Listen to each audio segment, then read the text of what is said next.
Welcome to the Gym Mastery Podcast. I'm your host, Scott Ramage. And in this episode, I interview Kenny Markwardt. Kenny is the owner of Sandpoint Strength and Conditioning in Idaho. And I met Kenny a couple of years ago, actually over a phone conversation while he was on the beautiful beaches of Mexico and I was not. And so this is a very fun conversation listening to Kenny's stories about the humble beginnings of being a gym owner and making it to a place where the gym can operate without him for over a month. This is a great interview if you want to learn how to level up your business. Enjoy.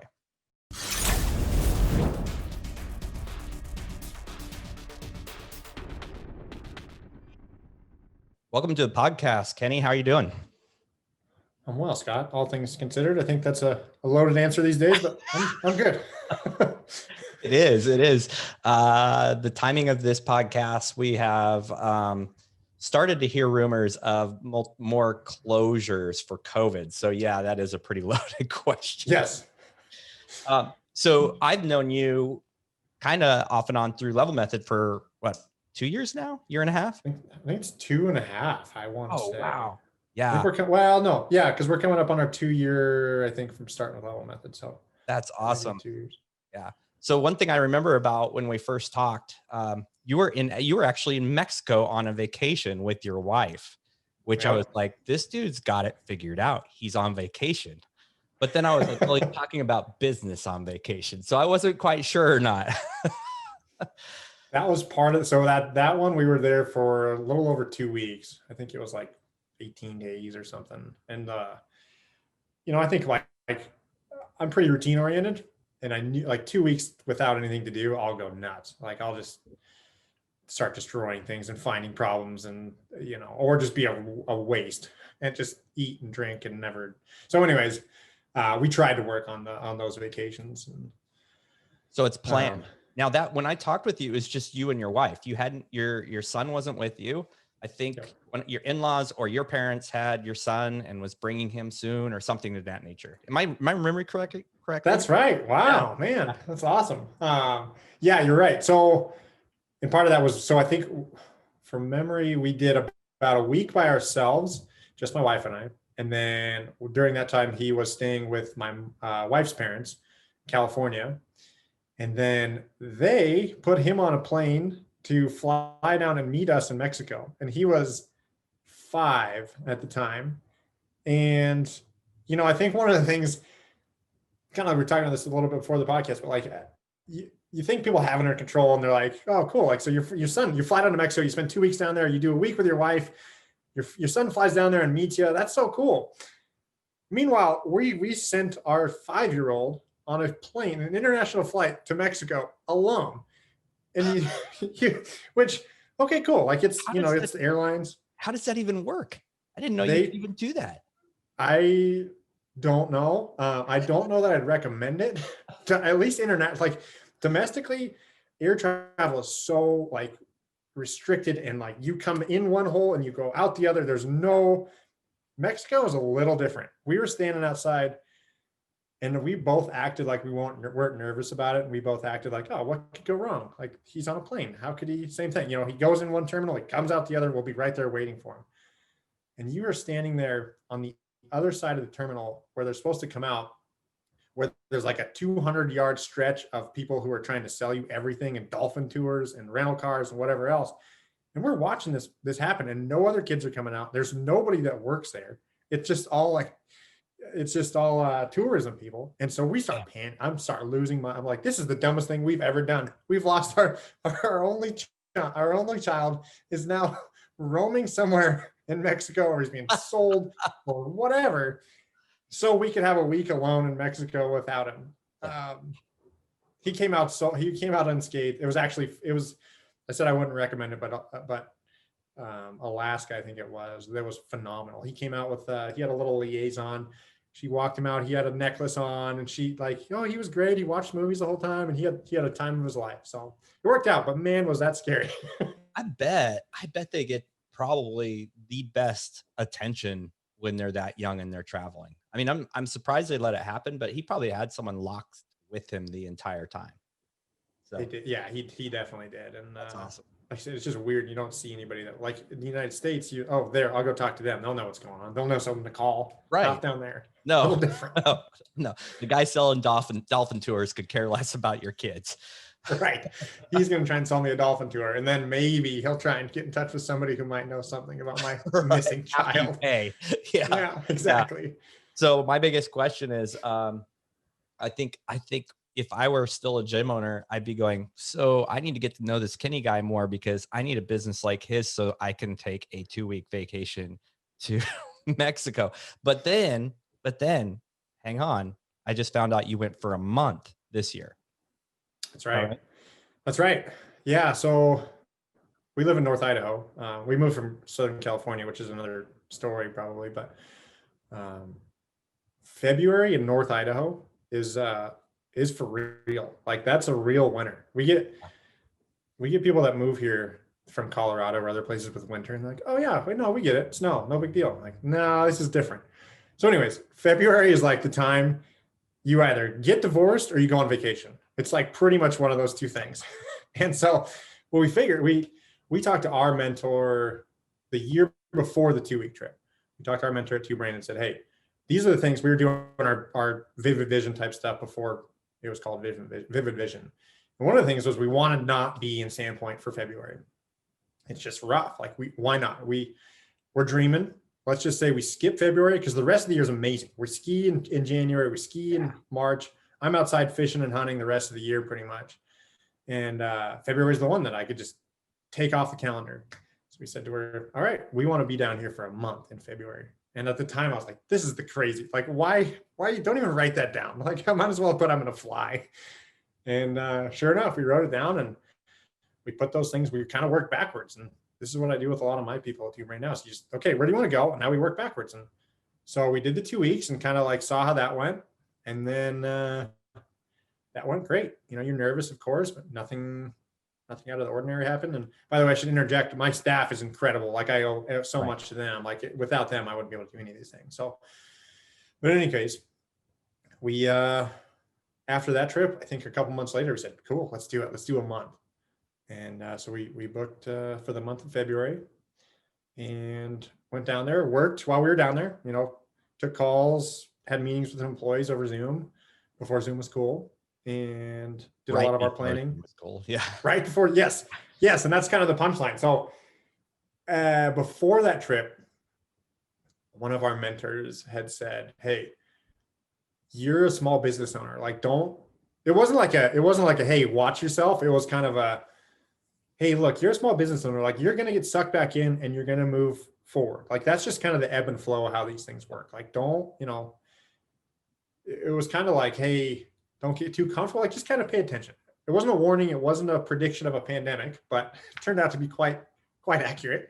So we go to Mexico, think we're on top of the world. The business goes great. Again, employees and staff are phenomenal. We owe the world to them. But COVID, we kind of would like read about it or hear about it while we were down there. Yeah. It wasn't anything like it was like any other news story. I felt like, okay, there's this thing going on, whatever. And then our last day as we're packing up, there's another guy down there, another American. He says, hey man, I think this is going to be a thing. What do you think? And I remember like, kind of like, yeah, sure. All right.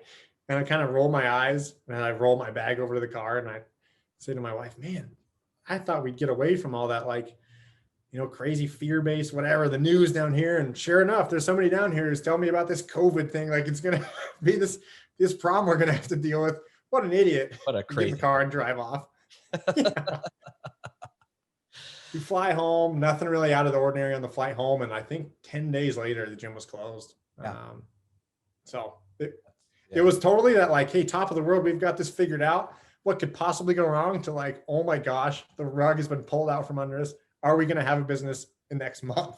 Yeah. I mean, the Pinnacle, you spent a month away from your business. I remember when I was in, it's in Chicago at one of the Two Brain conferences back when you could have them. It was the first time I heard it and I think it was Chris that said it. It was like, can you survive the bus test? Can you survive? Yes. Can your business survive if you were to get hit by a bus today? And I would think that leaving for a month and coming back to a well-run machine is surviving the bus test. Yeah. It really, well, like, yeah, I'd love to say that that was the reason we did it, which is, it was twofold, of course. Like the same with the two. So the first group we did was about a week. That was when we planned on, actually, that was when we planned on going for a month. And then the following was, okay, can it survive for 2 weeks without us? And can it survive for a month without us? And yeah, that's exactly right. There's some tests and some stress tests. You can't figure out what holes in the dam you have your fingers in until you walk away. Yeah.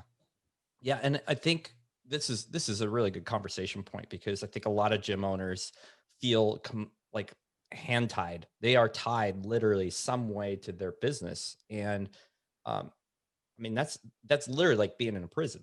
If you think about it, I mean, you're literally imprisoned to your own business. And then there's a lot of pride in that business needs you. Now you've elevated through the ranks, and now you're a Two Brain mentor. So you're helping other gym members. Like, what do you feel like the strongest or the biggest thing holding back people from taking that leap of really creating a system where they can be free from their business like you are? That's a great question. I think delegation, like you said, like the ego and like feeling that you have to do everything for a couple of reasons. One is it's because they think nobody else is going to do it as well as they are. Right. Two, because of it's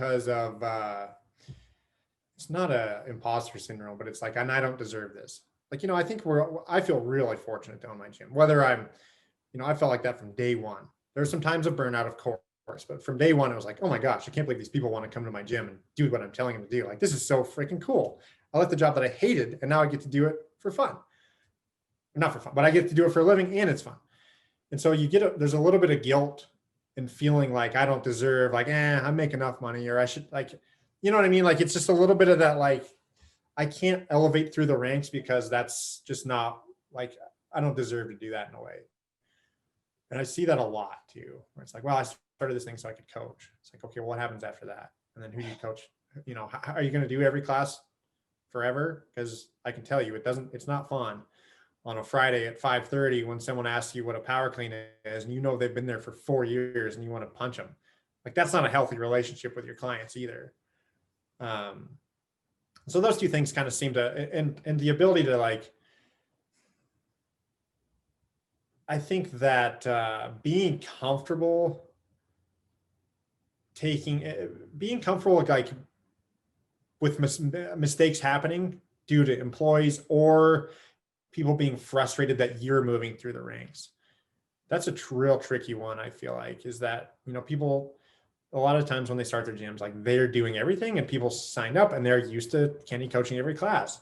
Yep. And so there's a little bit of pull when people don't see you doing that anymore. And that's really hard. That's been one of the biggest challenges for me personally, is getting over that and knowing that, like, this is the best thing for the business far and away, if it might not please, the 5 to 10% of people who are like, wait a minute, where are you going? Yeah. You're ruffling their feathers. I mean, it's changed. They, so often a gym is built on the owner,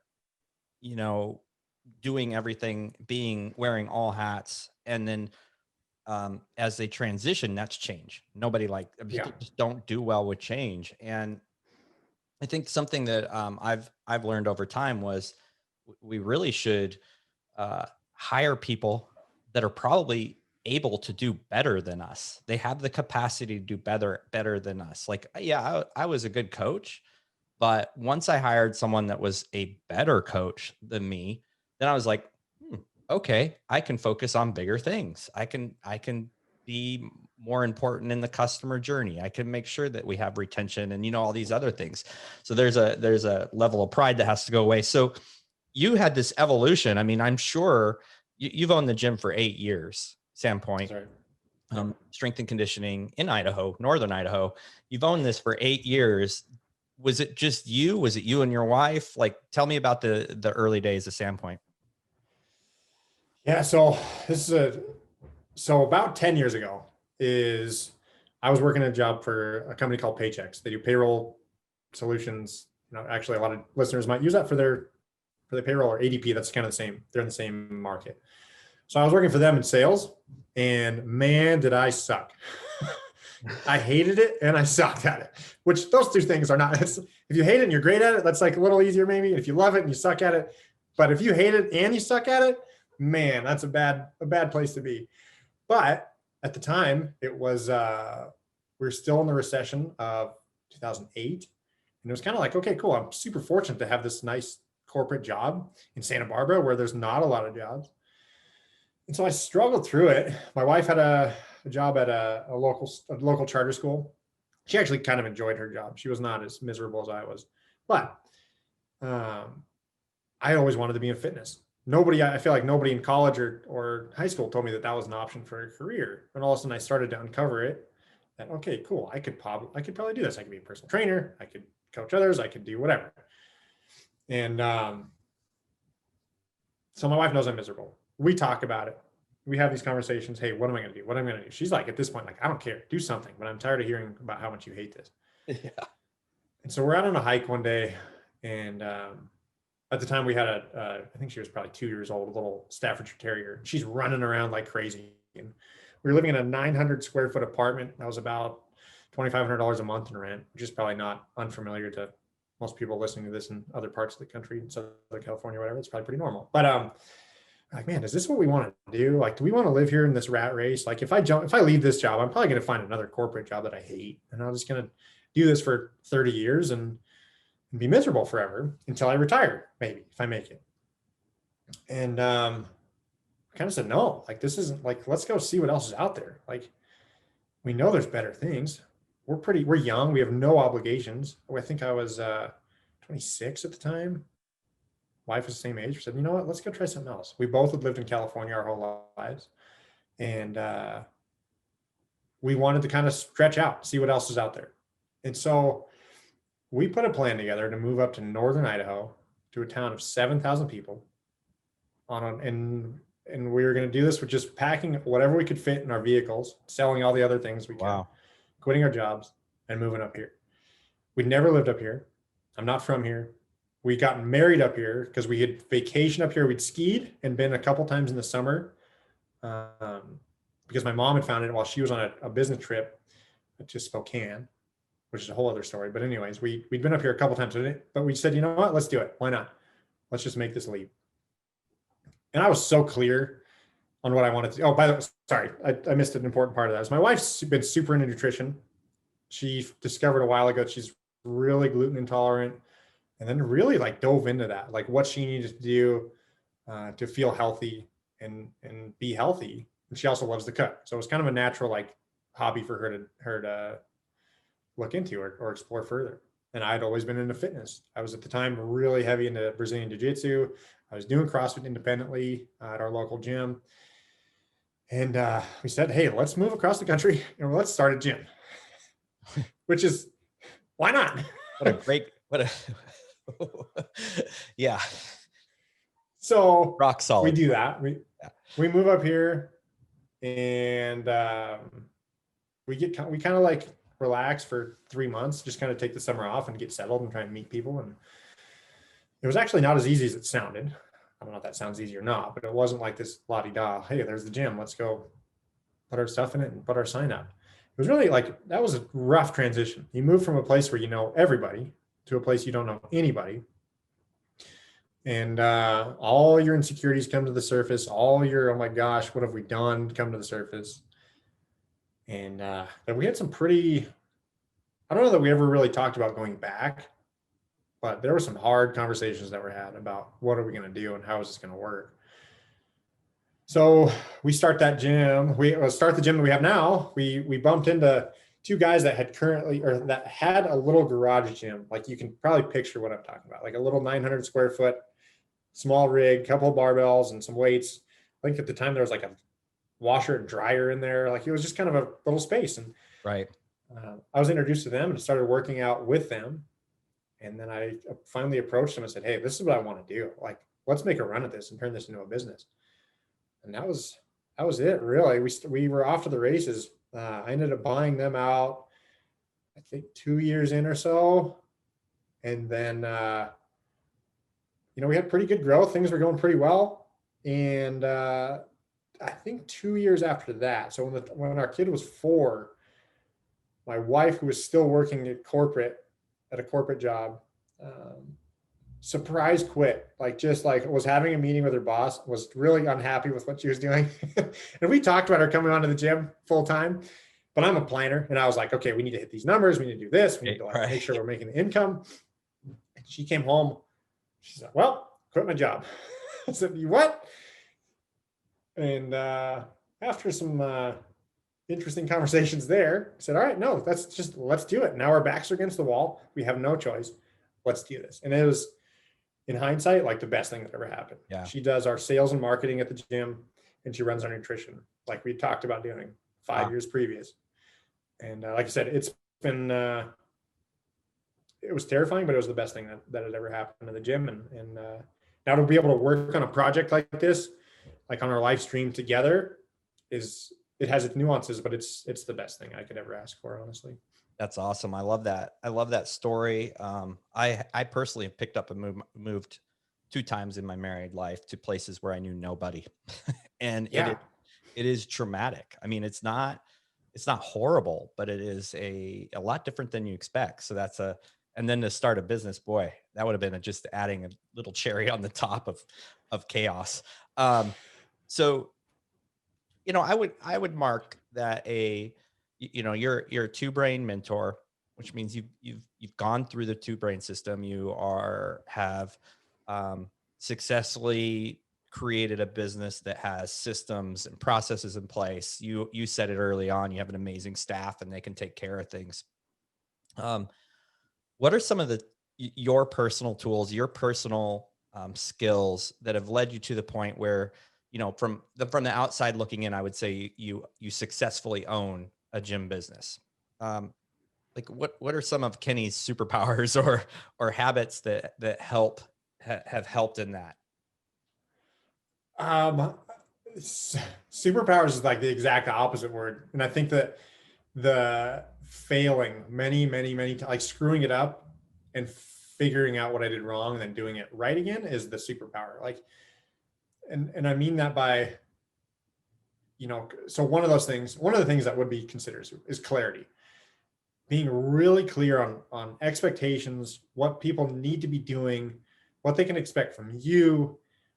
And just like I think most of us, we start these gyms because we hated corporate life and we hated having meetings and we hated all the things that came along with that. And unfortunately, I think what it did was like kind of threw that stuff by the wayside and it kind of threw the baby out with the bathwater. Yep.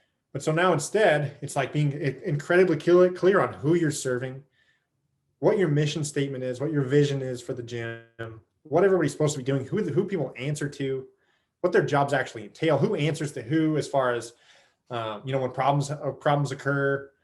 There's a lot of those things that, like, I think as entrepreneurs, we have them in our head and it's like, oh, that's so obvious, but it doesn't always come out. Right. And I've messed that up many, many times.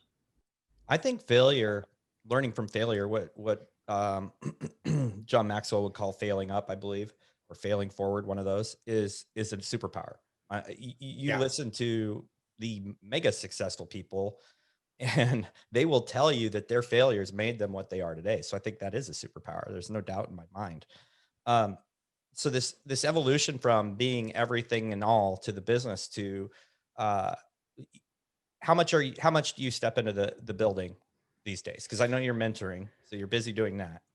Your wife is there, so it probably draws you in quite a bit, but it's funny now. So there was part of the season of that same Mexico trip was like, I'm not going in. Like, I'm just going to see what happens.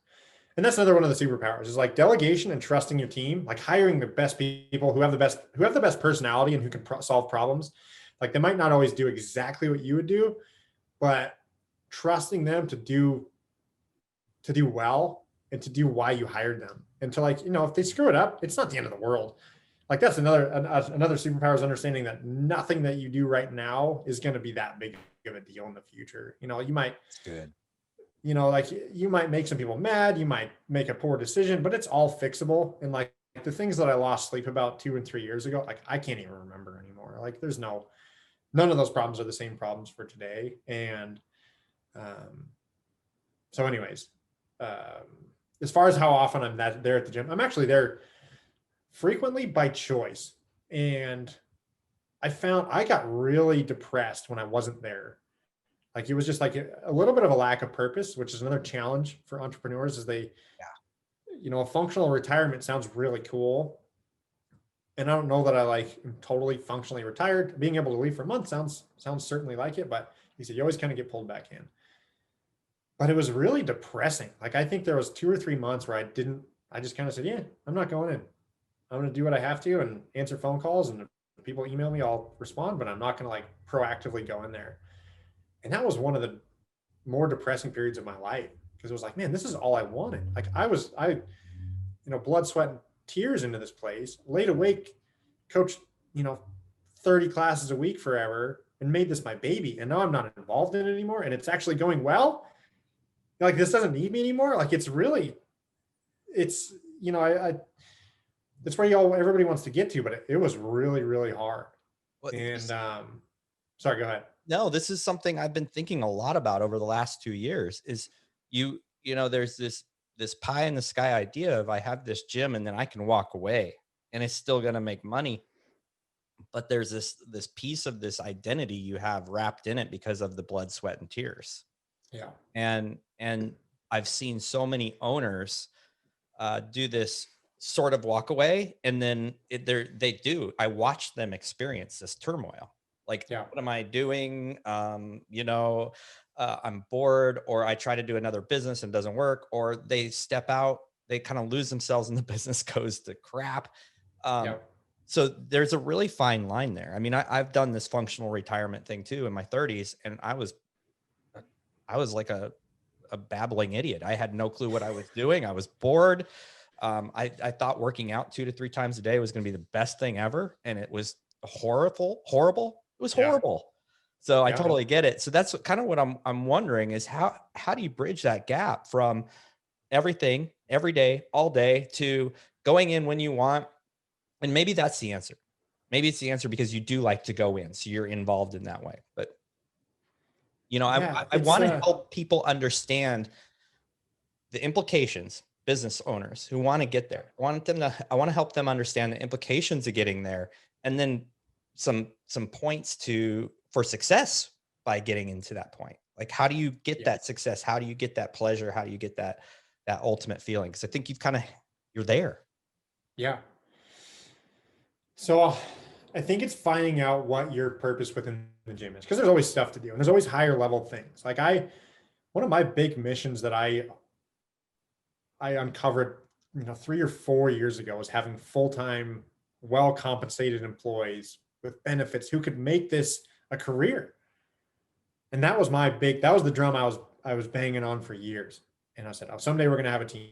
Someday we're going to have a team of full-time people this is all they do. And they can devote to research and read and knowing and being, taking it as seriously as I did. And now what my role is mentoring them in their careers in a little bit of the fitness thing. Like I'm not our head coach. We have a head coach and she's phenomenal.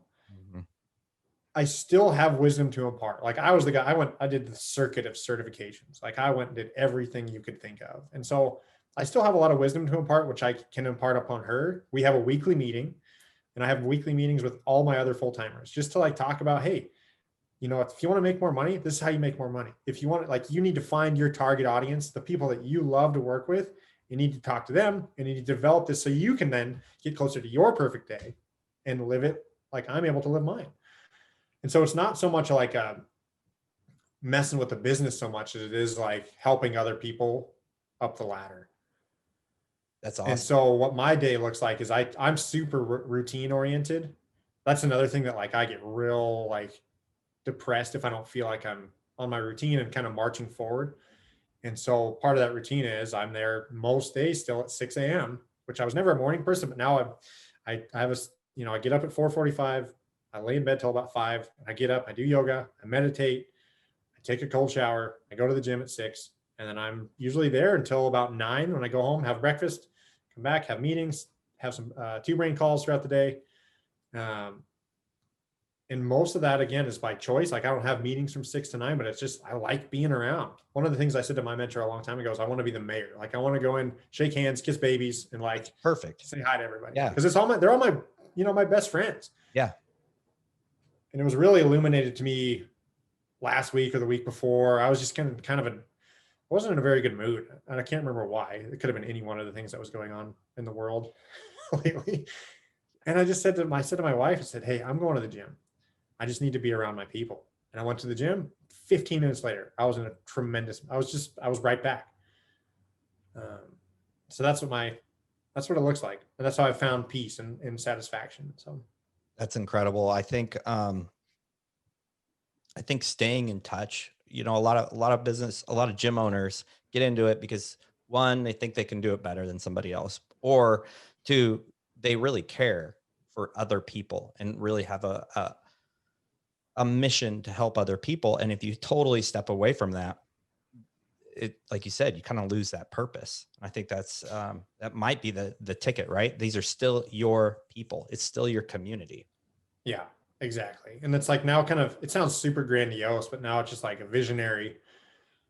And it's, Josh Price said to me a while ago, it's like remove obstacles and create opportunities. Yep. And that's what I'm able to do for my team now. And it's super rewarding. But, the fisherman parable of, whatever the long version is, the short version is the guy goes down on his fishing trip and he tries to sell this guy on making this some grandiose fishing tour thing. And he asked the fisherman then asked the guy, well, then what would I do after that? And the guy says, well, I'd keep fishing. And it's like, well, I created this gym so I could coach fitness and save lives and empower people to understand their true potential. And so if I walk away from this gym, like, what am I going to do? I'll go start another gym and then I'll be right back. Yeah, exactly. So, yeah. That's great. Now you mentioned a few minutes ago, you're routine. You're a very routine person. And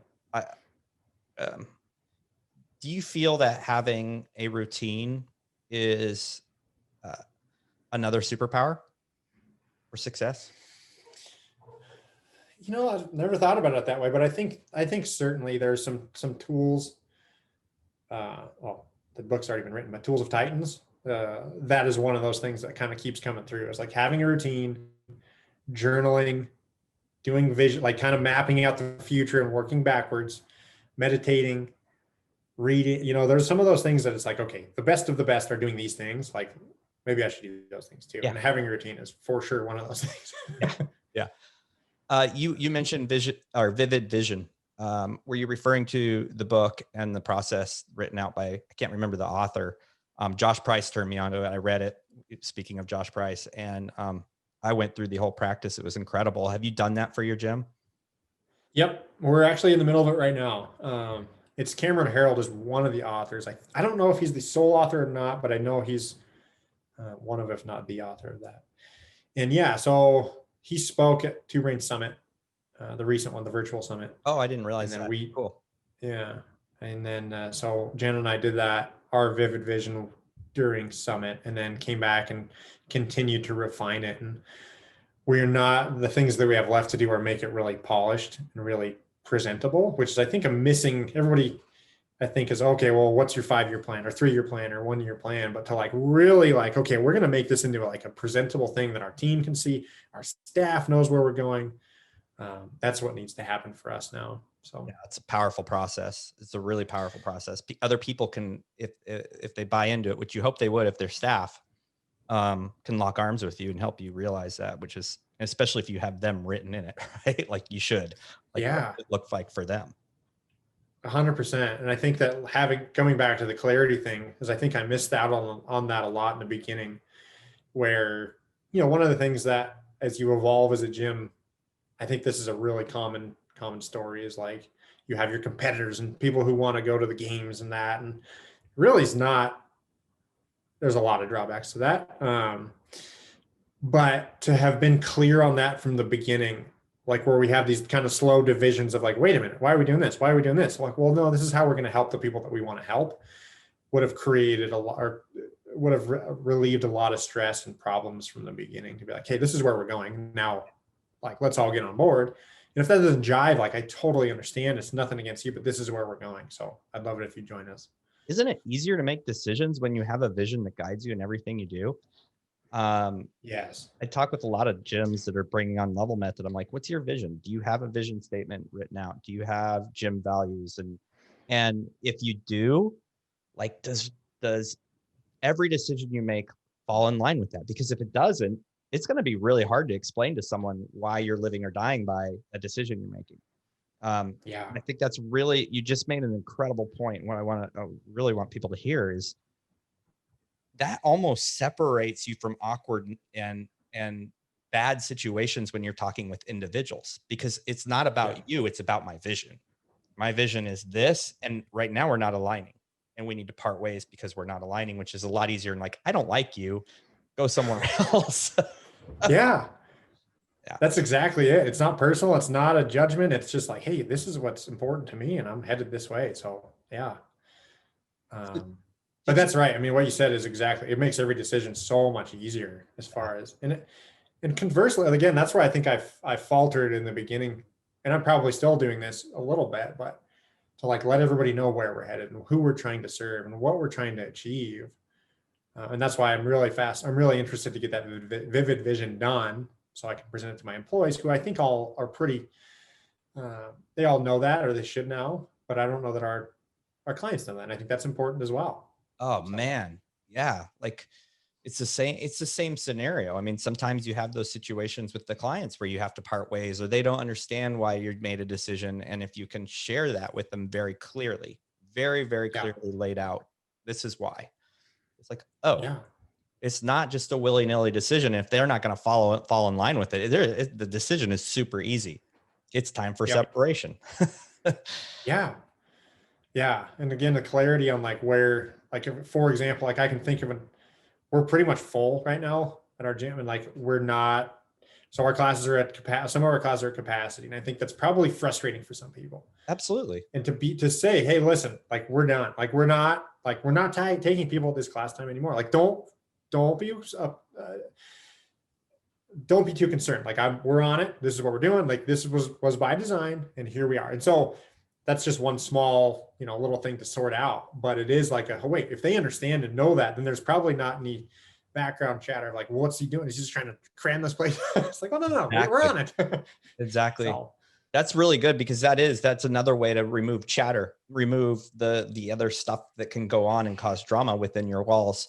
So I know yeah, that Sandpoint Strength and Conditioning always hasn't been rainbows and unicorns, and I know it's not today. I mean, we're still dealing with a lot of things going on in our country and in our communities with COVID. But um, like you've had to do some intentional work to get it to a point where it's at today, where you are working on a vivid vision, and where you do have staff that are in alignment with you, and you are full. Like gym owners listening to this now are either super happy for you, or they're really pissed because they're not at that place, right? Because that's a beautiful place to be. It's a beautiful yeah, place to be, as long as you're getting the value out of the people. You're getting your arm is where it needs to be, your average revenue per. yeah. So what was the worst point though? I mean, where did you have any like aha moments, or like these where you hit the wall and you're like, something's got to change, like you were doing something wrong and you needed to fix it? So there's a couple, and this is gonna sound. I wish I had some like terrible story from rags to riches or whatever in this journey, but it's really been pretty good. In all honesty, some of the things though that were really stand out was the buyout of my partners. That was really tough. Like that's just like it's just hard conversations and hard to like. Again, it's not a personal thing, and I think that can get contentious because it feels personal. Like you're saying, hey, I don't want to be. You're essentially asking for a divorce from somebody Right. when it's really doesn't have that much to do with them. It's just, hey, this is my thing, and I've been doing this. In my case, it was, hey, this is my thing. This is just not really working out as it is. And so that was incredible. That was a tough 3 or 4 month period of like just kind of negotiating through that and making that work seamlessly.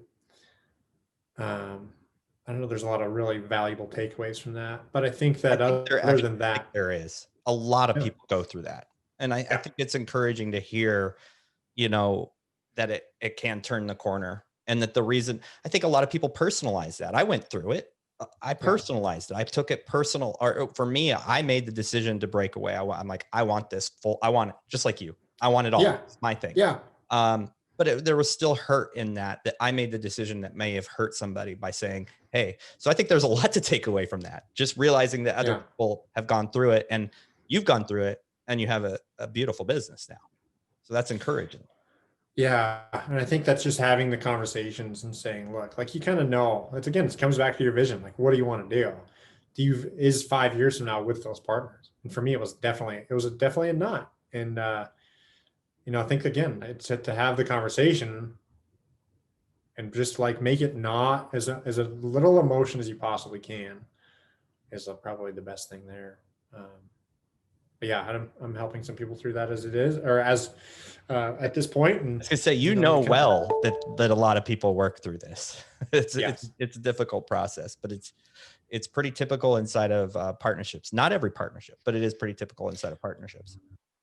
So many gym owners are such novice business owners that it gets so like in the weeds and emotional, and like valuations come from feelings instead of facts. And it's just like, wait, let's come back to this. Had we been more astute business owners, we'd be able to probably come to an agreement pretty quick. But when everybody thinks it's their baby, it's hard. Yeah. So I want to get to level method because honestly, I don't remember. I remember our first talk, your sales call really well. I just, for some reason, probably because you were in Mexico, like a jerk. I thought I was wearing a shirt. yeah. But why did you decide to bring level method on? Man, so I think I actually talked to Nate. I might have talked to Nathan before. I think a year before I even talked to you. It was like just in the fleggling beginnings of it. And it made so much sense to me. It just was like, this is what I've been looking for. We had done, so we started out, it was like freaking CrossFit level 1, like strength, shoulder press one day for sets of 3. And then the next day would be fight gun back, whatever. And then we evolved into, I did all the program design, and it was one program. And then we did leveled programming, which was just like RX scaled. Yeah. And then we started ripping off CrossFit Invictus for a while, which we did their performance and function, we called it performance and function. What's the other one? I don't know. I can't remember. I've looked. It's been a while. I don't remember either. It's really great. It's really great. And so I went through, like I said before, kind of the circuit of certifications, and one of those was OPEX. I went through the whole OPEX CCP program. I think I was the first coach in Idaho, actually. And and CJ Martin was one of the first, period. And so it really, and OPT at the time had their own blog, their own fitness programming blog. And that all really resonated with all the stuff that James was teaching, as far as like, okay, here's this avatar. You have a sport avatar, you have a performance avatar who's like, okay, I'm interested in, doing the open. I'm interested in maxing out my lifts. I'm interested in ultimate performance. And then you have this function avatar. Invictus calls it fitness. Sorry. And function avatar of like, okay, I just want to like look better, feel better, and keep doing this until I'm 90. Right. And so we really use that a lot. And I really like that. It was good. But the problem was, it just wasn't very systematic. There was no, I think one of the common things is like, okay, no kipping pull-ups till you can do a strict pull-up, or whatever the metric has been. It's always been like, okay, 3 strict pull-ups and then you can do a kipping pull-up, or like, there's so many arbitrary things that just didn't really make a lot of linear sense. And so we would have people that were doing performance that really had no business doing performance. Nothing against them. This is a totally objective, like, hey, you should be here and move your way into here, or people that wanted to do sport and had no business doing that. And so there was hard for me as a coach, and this was probably a shortcoming as a coach, like I couldn't explain to somebody very well, hey, you should be doing this. And they either wouldn't trust me, or it just wouldn't really there wasn't any like linear, hey, if you can do this, then you should be here. And if you can do this, then you should be here. And then it was like, how do I get to those places? And so those things really weighed on me a lot. I'd be walking through my classes and I'd see someone just like, the look where they're doing this, like they have this grimace on their face, snatching with their arms bent. It almost hits them in the face. Yeah. And there's, it's just like, what are we doing here? Like, this is not serving anybody. Right. And so, and the metrics of knowing where you stand, like that was another thing that was like, okay, well, we can have our max boards, but like, is that really that interesting? Like, what does that say? That's not very all encompassing. Like, what are the benchmarks that we want to use and why? Like, our CrossFit benchmarks really even, like, what are they proving? What are they showing? What are they demonstrating? If you do a 10-minute Fran versus a 3-minute Fran, like where's the discrepancy there? Is it because as we know, like lactic tolerance in the level method phrase, or is it because your absolute strength? Like, where's the thing? I had all these things. These would keep me up at night. And so when I saw Nathan's level method stuff in the beginning, I was like, oh my gosh, like this is it. Like, this is the thing I've been looking for. Like, how have I not known about this? And I think he just kind of like, I actually don't know the original story, how he kind of mapped it out, but I know obviously it was a ton of work. And he's been through, I think, some of the same stuff I have. But in any case, it was just like, this is eureka. Like, I've found exactly what I've been looking for. And I think we held off because I think it was I think at the time you had to fly to LA to do all the training. Or pay them to come to you. Yeah. Yeah. Yeah. It was something like that. And it just it was kind of like, I think I remember telling him, I was like, dude, Nathan, I could probably dig up the email. Cause I remember, I think I had an email exchange with him. And there was something along the lines like, dude, I think what you have is incredible. I just like, I don't know if I want to be one of the first space monkeys out there, like flying around, figuring out what's up. And that was just like, if at the time my gym was probably 150 or more people. Yeah. And so, I'm sorry, one other thing, like, just, this is going to sound like I'm a mouthpiece for level method, but like the celebration of PRs for people and the progress thing is so incredible. Like, I remember how many people have started at my gym that were like, they're back squatting, whatever, 135 pounds for reps now. And I say to them, hey, remember when you started with me, we were doing foundations, you back squatted with like a PVC pipe? And like, yeah, I kind of remember that. Like, there's just no like concrete, hey, this is where you were, this is where you are. Holy cow, that's amazing. And so, yeah, it was just so obvious to me that this was just a brilliant piece of art. Awesome, man. That's awesome. So what would your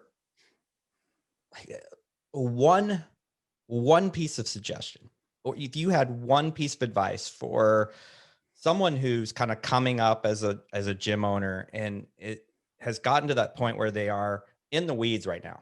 They're in the weeds in their business. They're doing everything and they see the light. Like, they see, I want to get there. What's one piece of advice for them? Find a mentor. Mm-hmm. That's real. I don't know if it's selfish, but yeah, that's like that. Find a mentor is like the answer for sure. It's just so, there's so many of us that have done it.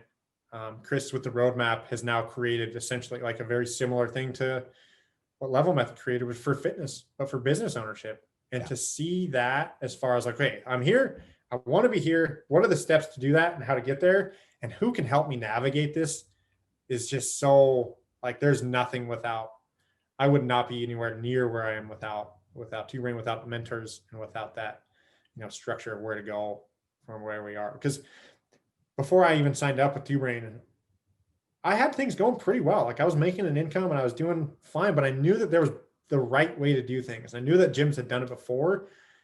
And if you try and sort through the weeds on the biggest Facebook group for affiliate owners, like, you're going to lose your mind.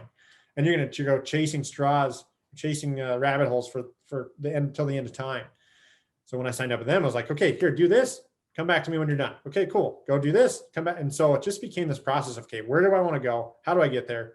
And who's going to hold me accountable and help me navigate through the challenges? It just was such a no-brainer.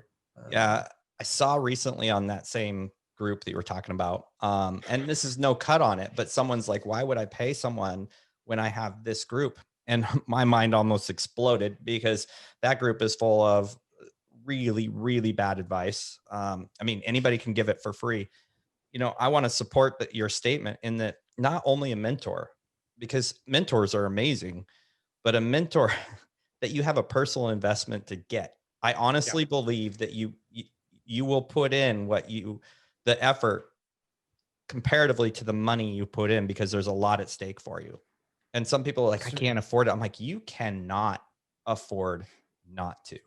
And personally, not in the gym realm, personally, I put over $10,000 in 2020 into mentoring. And I'm telling you right now, like, could I afford it? No, but could I afford not to? Absolutely not. Right. Like, it's the difference between not just surviving a year like 2020. It's a difference of thriving in a year like 2020, where you do get to you just got back from a month trip, and then you went into COVID, and you're still open, and you have max capacity. That's a testament. Yeah. And to have those conversations, like I'm on the other side of it now. I'm still in the, the gym ownership weeds, but I'm also on the other side of it, helping other gym owners. And I still talk to my mentor and say, man, what do I do? And he calms me down and says, all right, this is what we're going to do. Here's the plan. Here's where we're going. And it's like, okay, cool. Like, all right, we're great. And I look forward to those monthly calls and all the work around it. It's just, I think that, like, it's like what we're selling for fitness. Like, most of us don't need accountability because we've been like, this is what we live. We know, live, eat, and breathe fitness, but we don't know business. And so what we're providing for our clients with the accountability, the community, and the best practices, the same thing we're providing as mentors, to be like, hey, look, this is it. Here's how to do it. You're probably going to need someone to make sure you're doing it. And that's who I'm. And then you're probably going to encounter problems along the way, and we're going to help you solve that stuff. So accountability or guidance, accountability, someone to help you problem solve. I mean, those things, like, talk about removing barriers to folding. I mean, those are the biggest barriers that are out there. And I think, obviously I love the 2-brain system. I know it very well just from all the gym owners. There's others out there, and they're probably phenomenal. So I highly agree with you. I love that. Man, what a great conversation. So I've enjoyed it, obviously, but I love every conversation I have with myself. No, so time goes by fast. It's been an hour, and I couldn't believe. I was like, wow, this is okay. Cool. Like, no, I have like 40 other questions, so I'm trying to narrow it down. It's a little bit of the thing going on here, but what has been the best book you've read or listened to? Doesn't matter, in the last span of time that you can remember. Best for you. Man, that's tough. I don't know if I can answer one. That's so. How about just a good one? The good one. So right now has been Brene Brown's Daring Greatly. I'm in the middle of that one. I just enjoyed that one a lot. But I don't know. I haven't finished it, so I can't speak to it. And I think Dare to Lead's going to be even better, which I have not read yet. So, but I think Crucial Conversations actually is one of the books that I would recommend to everybody. I think that's like, hey, look, I had a conversation with somebody earlier today, and I said, I don't do a lot in my gym, but when I do, it's intense. Like it's usually like having a really hard conversation with somebody that nobody else wants to have. Yeah. And that's like, to have that training or have the framework on how to have those conversations is imperative. Yeah. One of the podcasts that I just recorded that just aired with Ben Jakeman, who has gone through the ringer with business and coaches and members, even family members. And for him, he said Crucial Conversations was a game changer, because it teaches you how to have and I agree, it teaches you how to have these hard conversations in a way that benefits everyone and gets you moving forward. So it's a really good recommendation. Who's the author of that again? See, I'm failing right now. Carol Dweck. No, that's Mindset. Sorry. Which is another great book, but it is. I should have my glasses on because it's on my bookshelf right in front of me. I know. It's so funny. But it as far as for a business owner, you're going to have a lot of hard conversations all the time if you're doing something right. It's just the way it is. Did you figure out who it was? No. Okay. I'll put it in the show notes. So Crucial Conversations is definitely, if you're a gym owner, is definitely one you've got to get into right away. And then of course, everything Brene Brown is pretty incredible. So those are great recommendations. Well, Kenny, thank you very much for man. filling us up with what it takes to be, in my opinion, an extraordinary business owner. And I watch you from a distance, but I watch carefully, and I've been extremely impressed. So, way to go, man! Thank you so much for being on our show. No, thanks. It's like we said before we even started, like to look behind the veil, like there's so much like chaos that I see. And but I appreciate it. And I think that's like some of that imposter syndrome. I see that with a lot of clients too, mentee clients, is that they feel like they shouldn't be screwing things up. Right. And like the fact of the matter is we screw things up every day, all day. It's just a matter of like, okay, how do we fix this and move forward? Make it your superpower. Make it your superpower, right? Yeah, absolutely. That's excellent. Well, thank you, sir. Have a great week. No, thanks, Scott.